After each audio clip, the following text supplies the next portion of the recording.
he always said, you have to really keep things clean where people can't see, where it's hidden. What does that mean? So you don't just behave nicely outside, where people don't see you.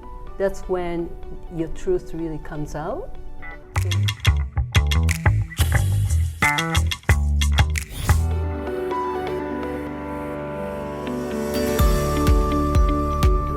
Thank you for taking the time to do this evening. Well, thank you. This is really special for me. Right. You've done this 100 times. You do it all the time. Yeah, but not with you. That's like true. This. This is the first time we've ever done this. Yeah, I mean, we've known each other for quite a while. I would say almost, it has to be 30 years. Yeah, 30 years. Easily. And off and on. That's right. And we were also serving on the same board when you were president. Because you were on my board when I was president of the American Chamber. Right. And as I was just telling you, that was one of the most enjoyable, exhilarating times I had on any board. So tell me, where were you born? I was born in Kagoshima, down in Kagoshima. Yeah.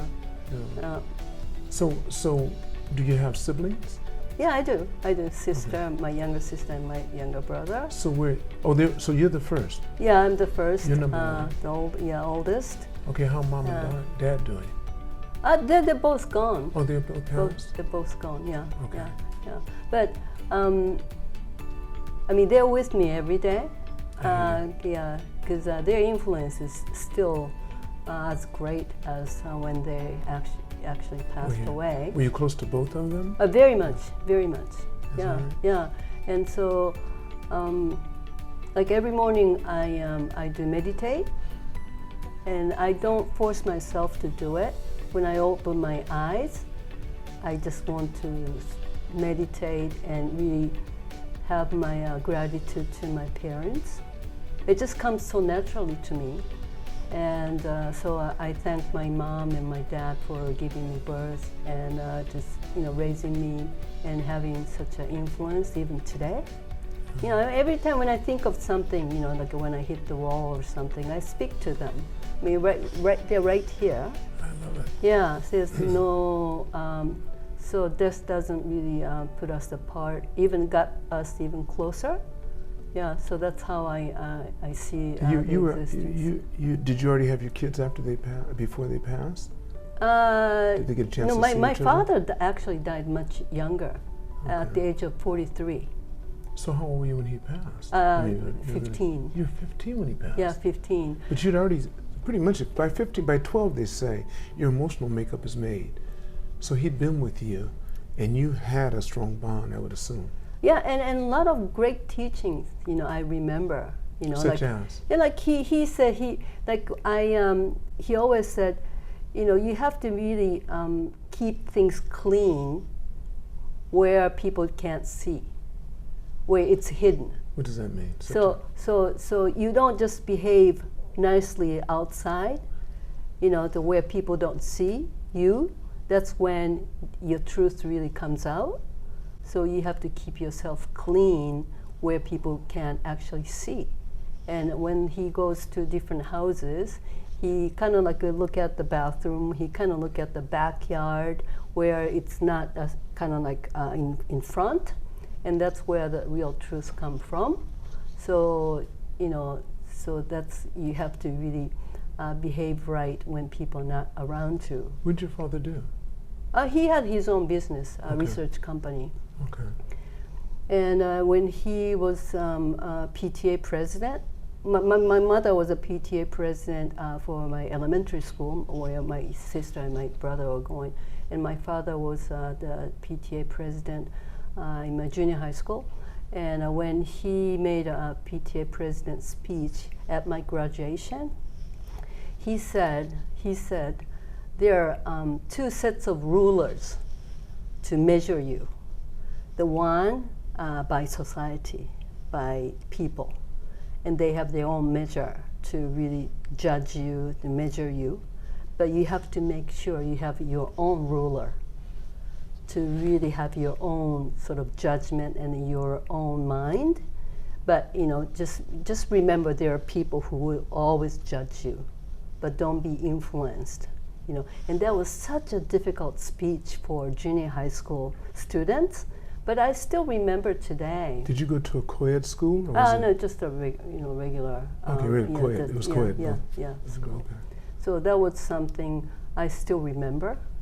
So when you meet somebody who's really judgmental, and I understand where they're coming from, but I don't get really influenced because I have my own kind of, my own set of guidance and judgment. So even from junior high school, I do remember those things.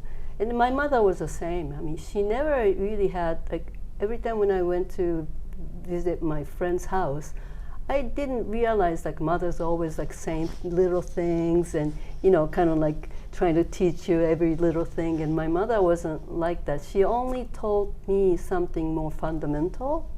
Okay, such as?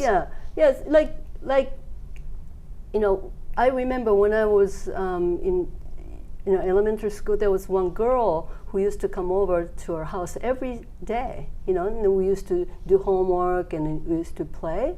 And when I was graduating from the elementary school, she told me, the girl wasn't allowed to go anybody else's house because she comes from a different kind of complicated village.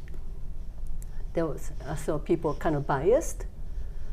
But my mother, never mentioned that and never cared for it. As long as we were good friends, And so when I went to U.S. for the first time, I came home after 1 year just to visit.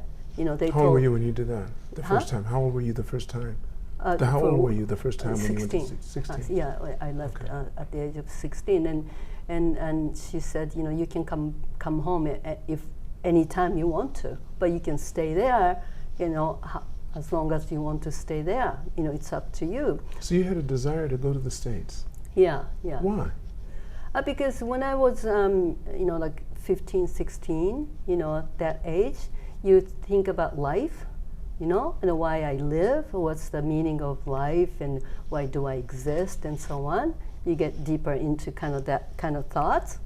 Right. Then I look around and people just studying for, cramming for like a university entry. It's like Korea today. Going to good school promises you to, get a good work, or if you're a girl, you get a good, prince to come and marry you, that kind of thing.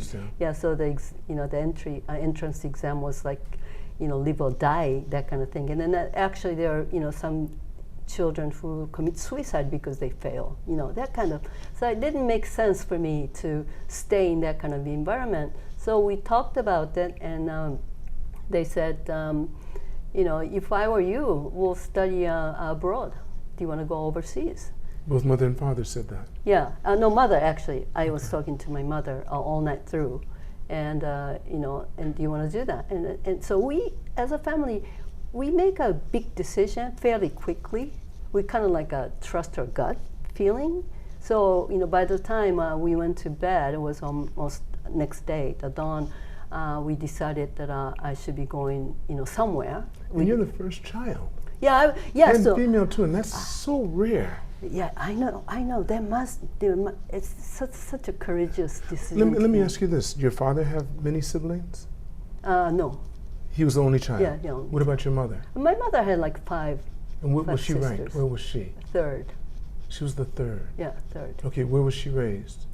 In the same Kagoshima? Yeah, Kagoshima. Yeah, that's a bold. That is so interesting. And I didn't even speak any English. Thinking. Yeah, I didn't even speak any English, when I went there. So what kind of little girl, when you were a little girl, were you more physical or were you more academic as a little girl? Both, because my parents invested in us, to do all kinds of, go through all kinds of experiences. So both athletic and art, music. Did you have any favorites?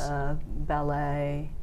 So I was doing a classic ballet. So I remember Monday ballet, Tuesday piano, Wednesday ballet, And like, Thursday was kind of calligraphy class, and then I had a choir to go to and so on. But I never really felt busy, and they never pressured me.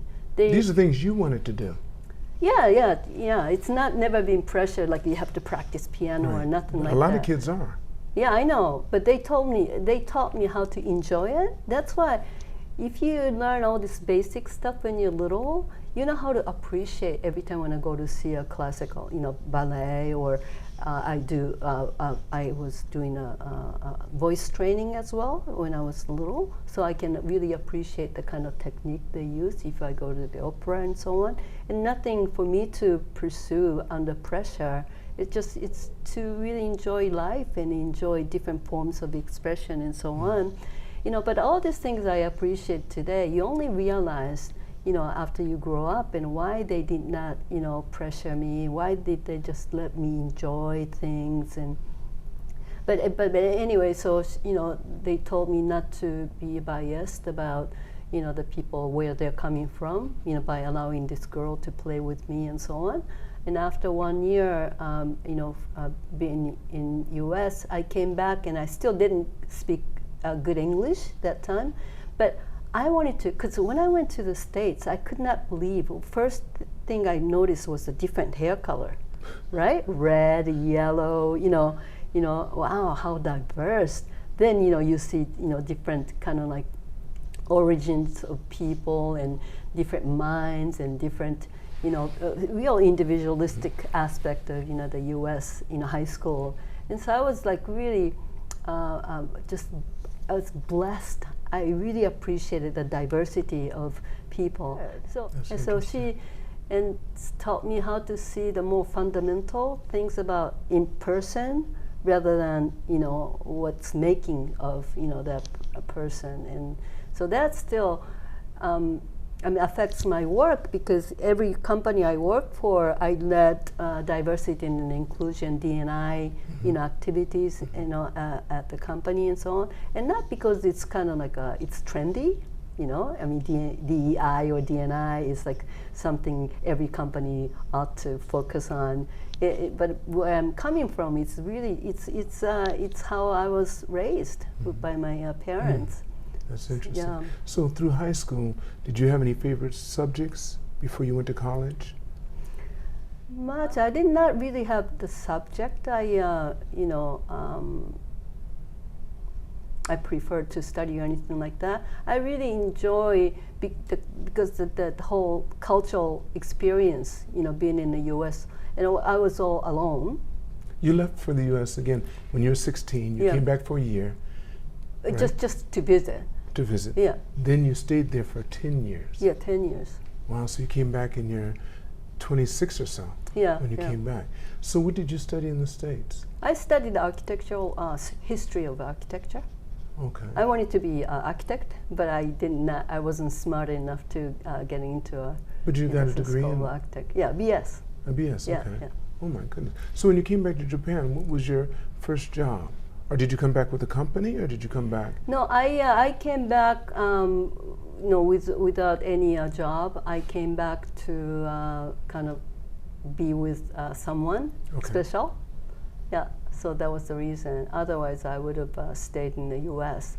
But when I was in university, I already had a business, entertainment agency. Your own? Yeah, with a partner. With a partner, yes. And because I really enjoy music, like every after dinner, every night, we used to sit, me, my mother, my sister, my brother, father's just listening, but every evening we kind of sang together. I played piano, and it was a very musical. Do you still play family. piano? I still do, and I still sing. I'm actually trying to become a professional singer right now. So I'm singing at the jazz club and so on. That's right. Yeah. You like jazz. Yeah, but so not like a particular subject, but the whole everyday life was really the lesson and a fast growth of my own myself. And like if I have written a book after 1 year of staying U.S., and then has written a book after 5 years, and after 10 years, my view would be totally different. Why is that? Because you continue expanding your views and understanding of a different culture, right? So the first year, I love everything about, American. In the second or third year, I kind of like look at Japan and U.S. and I say, wow, like U.S. is like, this is nothing in Japan. We can have this and we can have that, and suddenly Japan becomes superior than the U.S. And after 5 years or so, your English, proficiency level will be sufficient enough to, be able to have a real conversation, and you can start having a real balanced view. And after 7 years, whether you're in the U.S. or you're in Japan, you're not judgmental anymore. You're inclusive about everything. So, depending on how long I was there, my view have changed and have expanded, and so on. But also, you've been working for so many of the top companies. Oh, so throughout thankful. the world. You've worked with so many big companies, and you're also a mother, and you have 2 daughters. So you've been married. Do you mind saying that your husband was a foreigner? Right? And you have 2 beautiful daughters. You work for some of the top companies in the world, in always an executive position, basically. A member of the American Chamber. Yeah. Like I said, you were on my board. And you've done all that, and you continue to keep on going forward. You deal with these nonprofit organizations for children that have disabilities, and you're very strong with the LGBT. Yeah, LGBT. You're involved with that as well. Yeah. And how do you have time to do all of this, and stay as positive as you are now? I never seek to work for like big companies. I never really took a position for the pay. Of course it's part of it, it's part of the package, but that wasn't the primary reason for joining joining companies. It's because of people I was surrounded by. I mean, the people from like Nestle. I still socialize with my former boss at Nestle, Mr. Fuji. Just great person. He let me do a lot of new things, and always gave me just the right advice, and really let me grow. And that was, and he's a Fujiya family member, so he first headed the confectionery department, because the Fujiya was involved with the Kit Kat brand originally. And I still, associate with him and his family because of just what he has taught me and helped me to grow. Then, and I don't know if you remember Doug Peterson. I remember Doug Peterson, yes. Again, another great mind. I mean, really smart, and really respectful to everyone. And again, with him, he was in a tough position because of some, private banking, the issue with the FSA and so on. But the way he dealt with issues and the way he dealt with people, and it coming from such a huge company, and it's a financial institution, you get to meet all kinds of people. But I was just so fortunate to work for him and work with him. So another great mind, and really helped my growth. No, I mean, I worked with so many executives in the financial industry or even other industry where, very highly paid executives. But it's not really how rich they are. It's more like, many people I worked with, they stay very humble. And very inclusive and very respectful. Even though they might be millionaires. Super rich. Super right? rich. And yes, I was lucky enough to be surrounded by people with a very good nature. And just like me, they had good parents. They were very wealthy. Yeah. And no, they're teaching. how they were raised by their parents. I understand that. Yeah, yeah. Yes. So it's not the wealth, but it's how they were, their upbringing. You know, and so I was just being very fortunate to be surrounded by mostly, you know, the people with such a good, you know, great heart, you know, and so on. But Tell me, what are you really doing right now? What are you involved in the most right now? right now, I'm like, it's because I said I was preparing to become a professional jazz singer, right? So I was doing all these. I mean, some people told me it takes like 10, 20 years. How long have you been doing it? Only like 1 year. Okay. Yeah, but I'm already singing at you know, jazz club and so on.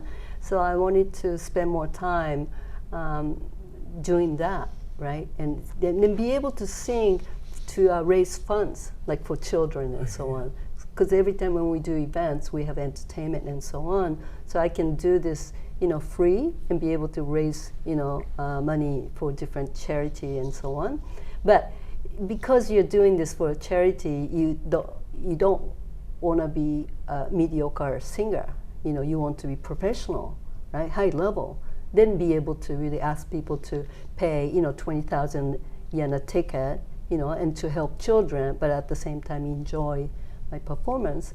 And also, jazz is something, you know, it has a history, you know, I mean, more you study in each song, you know, and then you can really, it's almost like being an actress, you know, and then each song have a different story and different emotion to it, right?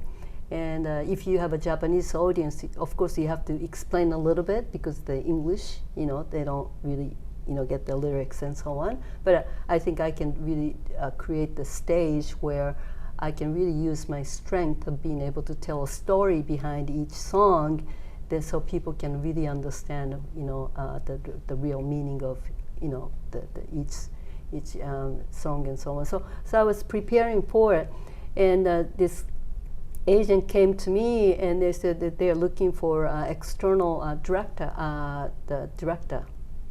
An external director, I mean the executive, you know, only attends the meeting maybe once or twice or so on, you know, 社外取締役, right? So I said, oh, that's perfect because, you know, I can still work at the company and be able to really give, you know, meaningful advice, right? But, you know, I can still spend my time practicing and, you know, really training my voice and so on. And then I went to see the president, you know, for interview, and he told a chairperson that they should hire me as a full-time director. So they came back to me and they said, we want you to work full-time. And so I went back to my family and I said, you know, I'm wanting to pursue this, you know, jazz, and, you know, but they asked me to, you know, work full-time. And they both said, you know, you love, you know, people, you want to build a great team, you know, you want to really get involved. You know, your style is not like just work as an external, you know, the board member. You know, you want to get involved, right? And we know you can do both. That was it. And I said, well, you're right. So you did it. Yeah, so I'm just totally involved. Right. And so I created the whole new marketing, the team, which is just myself, but that was approved by the board for April the 1st. So from January to... Oh, you just started this? Yeah, from January to March, I was developing 3-year plan, marketing plan.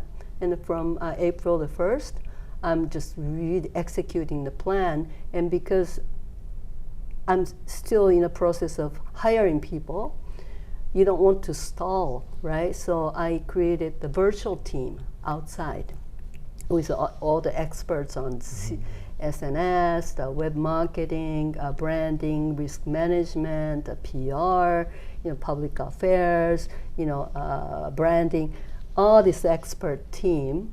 Then so they're executing with me right now. And as I hire, I'm actually bringing 2 new members in November. So we can start taking over some of the works from outside.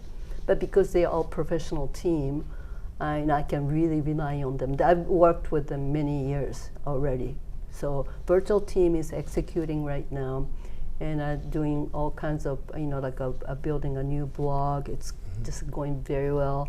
Already sending out to 100,000 people, the new blog, and SNS, and starting an academy, the offline, online hybrid event to focus on startup business owners, to talk about the business management, more on the philosophical side of it, and so on. So there's a multiple plans in this 3-year plan.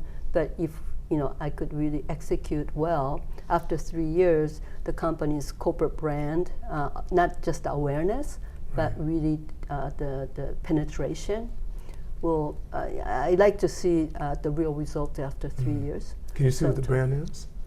It's called Sun Frontier. It's a real estate and also hotel management company. Okay. It's listed in Prime, Right. Tokyo Stock Exchange Prime. So one of 1,800 companies. So selling properties in Japan? In Japan and also in Asia and New York. Oh, is that right? Yeah, and also have 23 hotels. It's crazy. How old is the company? We are on 24th this 24th year. year. Yeah. And where's it established, in the U.S.? No, it's a Japanese company. It's a Japanese company? Yeah, so for the first time, I've always worked for global brands. Yes. But for the first time, I'm working for a Japanese company, which is very interesting. Because I mean, American and European companies have certain management style, and this Japanese company has the strength. Like, there's no like one hero. It's all like a team, right? It's a team based, consensus based, quite traditional. But there's a beauty in it, because when you have a very clear strategy and direction, everybody just goes as a team, right? And there's no kind of nobody say, hey, it's my job, or I've done this, or not like that. It's just really a group-oriented organization. But that's one of the strengths, Japan has. Sure. Yeah, and it's not like mindless soldiers. I mean, each one of them have, their own mind and their own. But so what I'm trying to do is for internal branding, because they've never had any marketing or advertising or public relations function before. So you always in the 24 years, they've never had No. Wait. And they have properties. Do they have anything outside of Asia? It's just Asia. Asia and property. New York as well. And New York. Yeah, When New did they York, purchase New York? No, that's a new business. That's new. Yeah, it's a new one. I was going to say, how could they go outside of Asia if they never had it? Yeah, and they have like a 700 million, turnover right now. I know, and that because U.S. dollars. No, Yen. yen. Yen. So Yeah. I mean, okay. So because of their strength is in people. It's just that the people in Gemba just so customer focused, and they work together as a team to come up with a solution. So when you have a very strong team on the ground, right, very solid team on the ground to be able to build the company as it is today, then you bring marketing, then you bring DX over it. If it's other way around, there's no way that they can succeed. Right. But because of this like really strong foundation of employees, Right.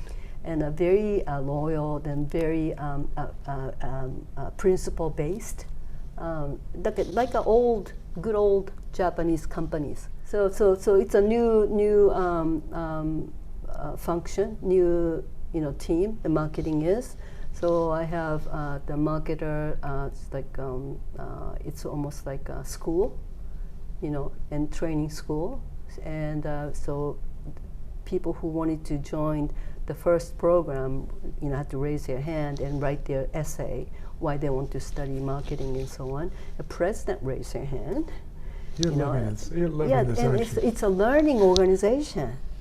It's You're a learning loving this. organization. You're loving this. That's good. And they start using all these marketing terminologies and so on. And they're getting it. They're very, very quick to adapt to new things and so on. So that's what I'm doing in the blog and all these like events and academy and all this new new programs in my 3-year plan. They're just enjoying it because it's so new. But of course, it's to all them. in Japanese. It's all in Japanese. Japanese, right? Yes, Okay. yes, all in Japanese. And one of the very unique points that the company has is it is a philosophy based. It's not even a principle. It's a really philosophy based culture. So every morning we read the book. It's like a Bible. We read the book together every morning. And Who wrote this book? A founder. Okay. Founder. All right. Together with. Is he still alive? Oh yeah, he's still young. Because it's only and 20. Yeah, I was going to say it's 24-year-old company. Young and well-to-do, and he's buying hotels and building hotels. I mean, one of the hotels he built and we recently opened, it's right at the intersection of Shijo Kawaramachi, the Kyoto. Kyoto, yes. Yes, Shijo Dori Right. and Kawamachi Dori, that I just came from intersection. Kyoto, yes. And 5 years ago, they start drilling onsen right in the middle Right of in the middle of Kyoto. Wow. And the kind of hotel they built is like it's just one of the kind. Like they have an onsen in every room, and it's not cheap. It's like really with a marble stone and very very expensive, high quality room. And they just built the hotel like that, and there's no such a grandiose view of Kyoto where you can't find it anywhere else. So they believe in one and only. Because as a small startup company, that's the only area you can really compete, right? Because you're not a gigantic organization. So for you to continue winning, you have to explore a new area continuously. It's like a startup, right? So it's Sun Frontier, the name itself is very interesting because Sun is sun, right? So it's kind of compassion, love, and frontier is like continuously exploring new area, with courage and passion. So compassion and a frontierism is like a two which kind of makes up this company. It's a DNA of this company. So these are the things that I'm putting in my kind of branding framework. They never really promote it this way, but because they never had marketing. Right. But So now, but you get to. This is beautiful. It's like just virgin soil. You get to come in and you have this fantastic foundation, a philosophy that everyone believes in that he has, and they ask you here. That's beautiful. I know you're having a ball. I can see the sunshine coming to your eyes. Yeah, they're kind of like, they don't focus on numbers, although we do look at it, right? So for example, we're going to make our reach our plan if we have maybe 1 million yen this week or this month, right? And I was like, okay, but don't do any push, don't sell, don't pressure our customers. You don't hear people. You don't hear people say that. You never hear that. So again, numbers Well, there's a few are end companies results. that have been like that. There's a few like Nordstrom's used to be like that, and that's why they became successful. It was up to you. I think Apple started one person at a time, and that philosophy I think tends to work. But I think it's so exhilarating for you, I'm sure, to have found, or for them to have found you, and to make that fit. Oh, that is beautiful to hear. So we're opening up a new academy, the school, because we do this internally to really talk about what's right, do the right thing, right, and stay humble, be respectful, continue learning. All these basic principles we kind of like study every day. It's only like 10, 15 minutes altogether, but everybody does that every day, right? To think of the basic principle and a philosophy, right? And so, but that's being done internally, And nowadays we have many startups in Japan. Finally, Right. you know, I mean, the Japan was a country a where long time startup couldn't even borrow money, No, you know, and no status. Right. But now younger people are kind of emerging, and but Yeah. you know, but they don't really have the place to go when their mind is cluttered, you know, and what to believe in and where to really go. And this philosophy-based teaching at Sun Frontier has such wealth. I mean, it's such an asset. So I talked to, you know, a chairman, and I said, we have to really open this up. This is just too valuable to keep inside.